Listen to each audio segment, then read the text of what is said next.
Gold, trusted gold buyers. మీరు తాకట్టు పెట్టిన బంగారాన్ని విడిపించి ఈ రోజు ఉన్న మార్కెట్ ధరకు కొనబడను.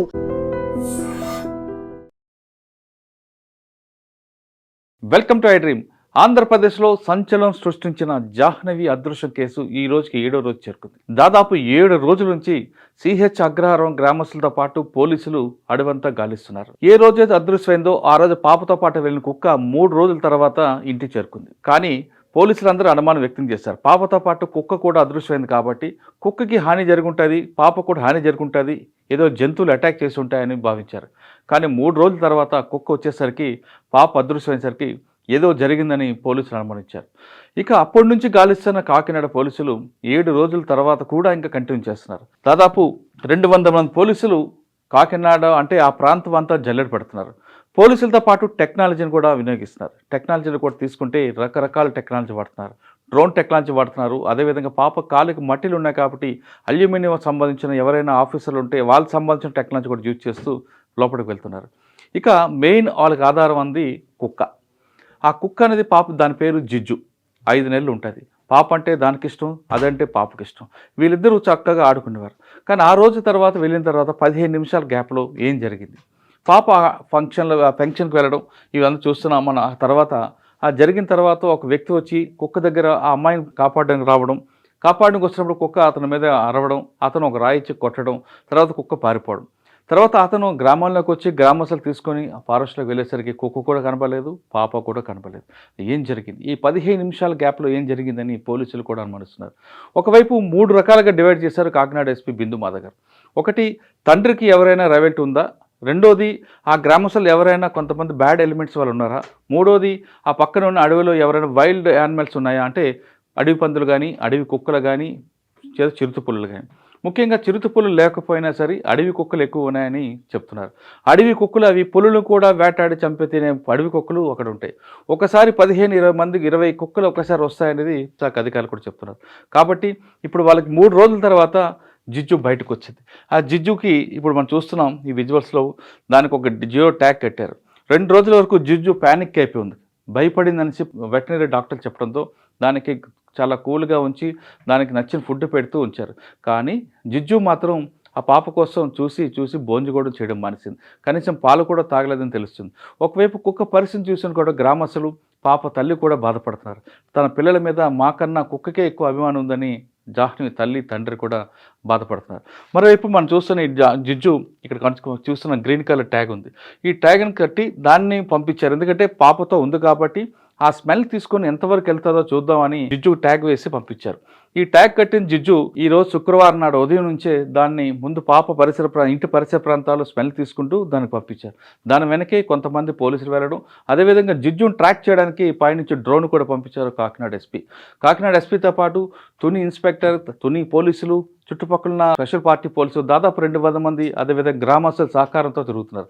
అయితే జిజ్జు ఇప్పుడు ఎక్కడికి వెళ్ళింది? ఈ జిజ్జు ట్రాక్ చేయడం ఎలా అన్నది ఒక సెన్సేషన్ వచ్చింది.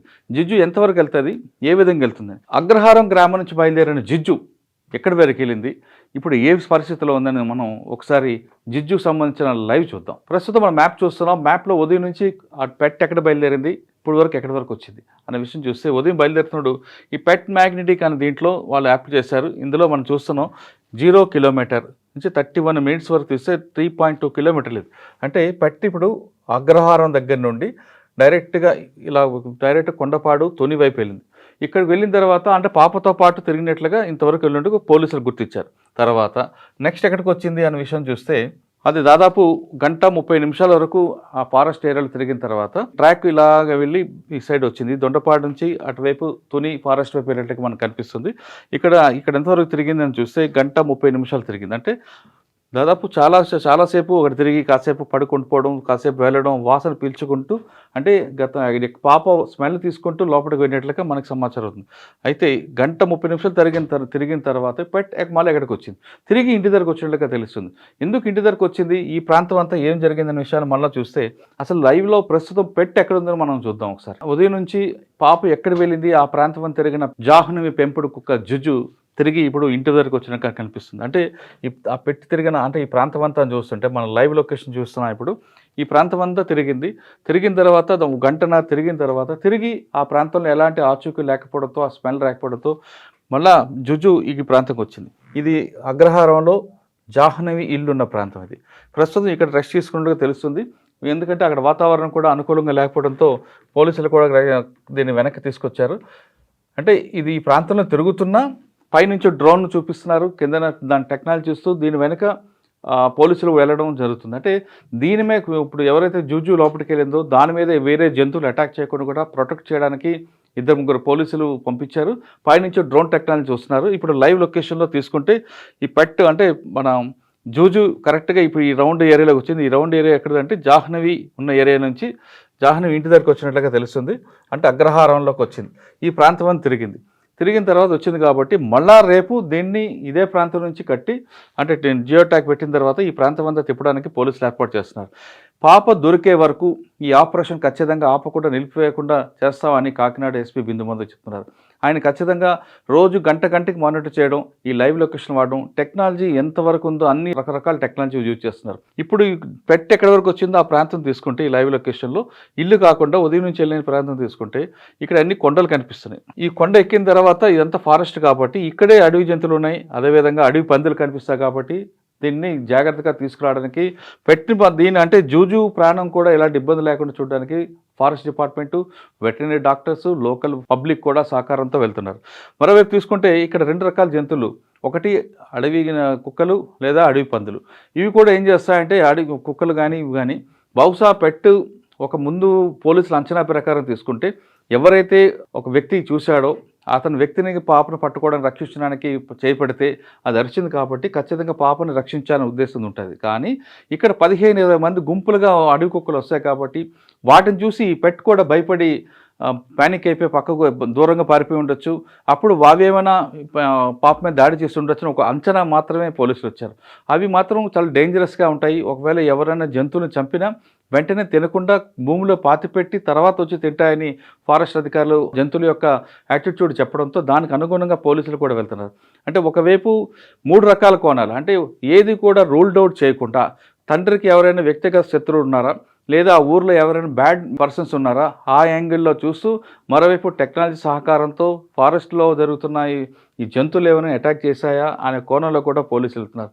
ఇంత జరుగుతున్న ఈ రోజుకి 7వ రోజు అయిపోయిన ఆ పాప ఆచూకు దొరకపోవడంతో పోలీసుల చేత చాలా బాధపడుతున్నారు. కానీ తల్లిదండ్రులు మాత్రం తన పిల్లల కోసం, తమ పాప కోసం 200 మంది పోలీసులు ఇంత రకాగా కష్టపడుతున్నారని వాళ్ళకి ఒక పక్కన బాధ ఉన్నా కానీ పోలీసుల యొక్క పనితీరుకి మెచ్చుకుంటున్నారు. ఇంకోవైపు తీసుకుంటే ఇది ఒక ప్రెస్టీజ్ ఇష్యూగా తీసుకున్నారు కాకినాడ ఎస్పీ బిందుమాధవ్ గారు.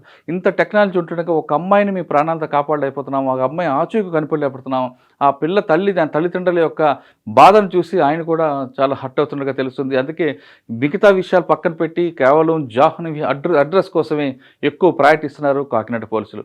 ఏదేమైనా సరే ఈ టెక్నాలజీ మొత్తం పెడుతున్నాం. ఈ టెక్నాలజీలో ప్రస్తుతం అయితే మనం చూస్తున్న ఈ మార్క్ అంతా కూడా జాహ్నవి ఇల్లు ఏరియా, అది అంటే అగ్రహారం ఏరియా. ఇక్కడ ఈరోజు ఉంది, రేపు మళ్ళీ దానికి అడవిలోకి పంపించి అది ఎక్కడ వెళ్తుంది దాని వెనక ఫోర్స్ని పంపించేద్దామని చూస్తున్నారు. ఇంకోవైపు వీలైతే ఆ కొండల ఏరియాలో కూడా ఎక్కడైనా దాక్కుండా ఉంచు గ్రేహౌండ్ సహకారం కూడా తీసుకుందామని పోలీసులు భావిస్తున్నట్టుగా తెలుస్తుంది. అంటే ఒకవైపు ఫుడ్ ఇంటెలిజెన్స్, మరోవైపు టెక్నాలజీ వాడుతూ పాప ఆచూకు కనుక్కోవడానికి కాకినాడ పోలీసులు తీవ్రంగా కృషి చేస్తున్నారు. ఏదేమైనా సరే జాహ్నవి తిరిగి ఇంటికి రావాలని మనం కూడా కోరుకుందాం.